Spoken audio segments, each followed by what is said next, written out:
In the previous chapter, Smith discusses wages of labor and how they're controlled by supply and demand, which are controlled by the economy at large, i.e. whether it's growing or shrinking. If you want a deeper explanation of that, you can click over here. In this chapter, Smith decides to delve deeper into another component of price, profits. Now, throughout this chapter, Smith will argue that the rise and fall of profits are the same forces that cause the rise and fall of wages, i.e. whether the economy is growing or shrinking.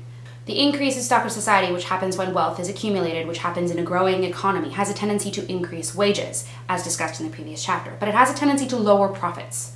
When we're talking about price or value, any commodity out there is subject to a certain number of forces that can cause the price to either rise or fall.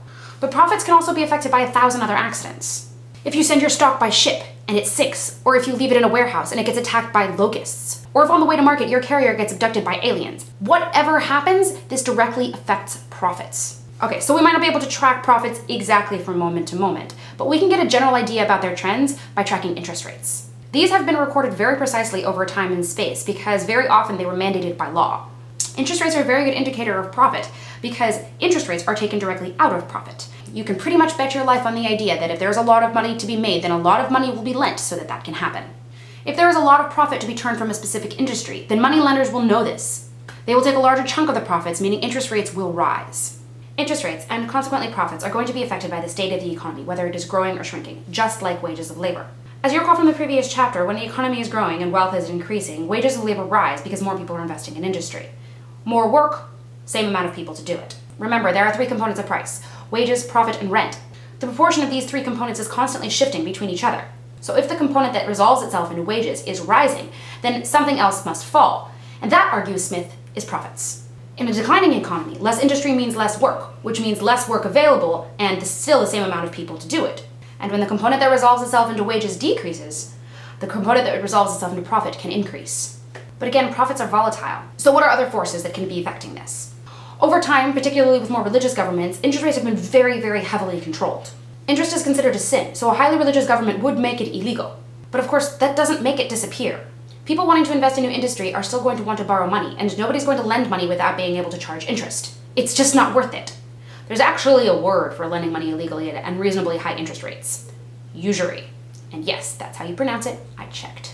Smith says that in places where the law is stricter, i.e. harder to evade, profits are smaller. I'll get into why that is in a moment, but that very fact explains why merchants jump around so much. A businessman from a wealthy country might choose to employ their stock in a country with laws that are a little less strict.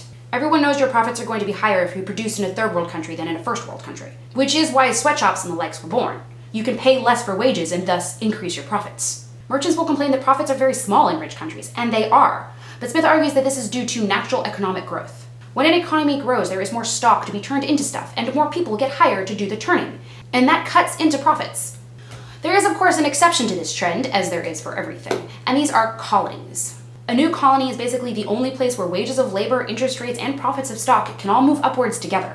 Because at least for a short period of time, a new colony will be understocked in terms of how much resources are in that country and underpopulated in terms of how many people can work those resources.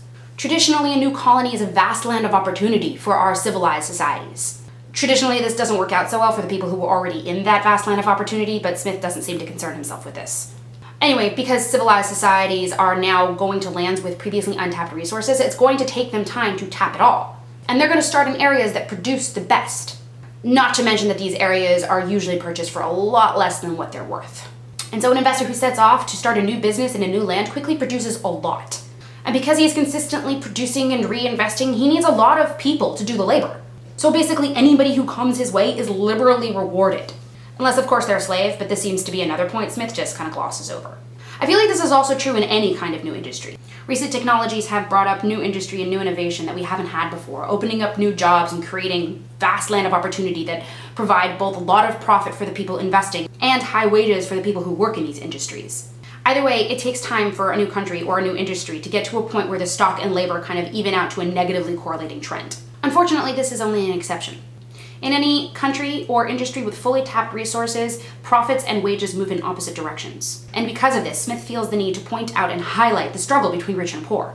Before moving on, I want to go back to that point about strong laws. Although in strictly religious countries, interest rates disappear entirely due to law, in most places they're preserved anywhere up to 10%. But if there is no law, or if interest rates are illegal entirely, this raises interest rates by a lot. A well-upheld law creates certainty and trust. If the law upholds contracts, then business can be more easily conducted. In a country where a lender isn't guaranteed back his money, it's a risk for him to lend it. In order to compensate for that risk, he is much more likely to set a higher interest rate. So in the case of religious governments, where they try to eliminate interest altogether, this raises interest rates astronomically. People are still going to want to borrow money. People still want to invest in industry. But if it's illegal to lend it, then there's a few more risks being taken on by the lender. One, they're breaking the law, which means they're going to tack on interest for that risk. And two, there's no guarantee they're going to get their money back, which means they're tacking on even more interest to cover that risk. Not to mention the fact that when interest is illegal, then less people are going to be willing to lend money in general, which means there are fewer lenders out there, which means that lending money becomes more expensive. Supply and demand. Overall, I would say banning interest is just a horrible idea. Another topic Smith covers in this chapter are the lowest and highest points which profits can reach. Very much like wages, the lowest point is the point below which it becomes no longer worthwhile for someone to invest their stock. But how do you calculate this? Part of investing stock is taking on a risk that it might not get back to you. So the lowest rate of profit has to not only compensate for that risk, but also a little bit more.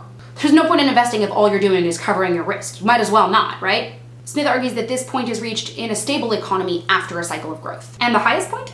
If you remember our three components of price, Smith argues that the highest point of profit is one that eats up the entirety of the rent of land and leaves as little as possible for the wages of labor. This happens in shrinking economy.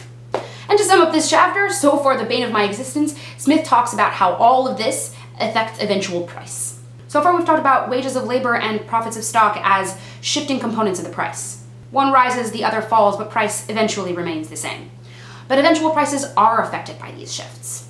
Through a very interesting calculation that I have no space for in this video, Smith comes to the conclusion that eventual price, however, is very largely affected by raising profits, but not so largely affected by raising wages. Meaning you can pay your workers more without having to raise the price so significantly, but if you raise your own profits, things are going to get more expensive. Smith talked about so many things in this chapter, I really hope I covered the important bits. Next chapter is going to be even more complicated. Wish me luck. So a little while ago, a viewer told me that if I had a Facebook page, they would like it, and so I opened one. But I'm being perfectly honest, I don't really know what to do with it. So help me out. The link is going to be somewhere on this end screen. Like the page, start a conversation, tell me what you want to talk about.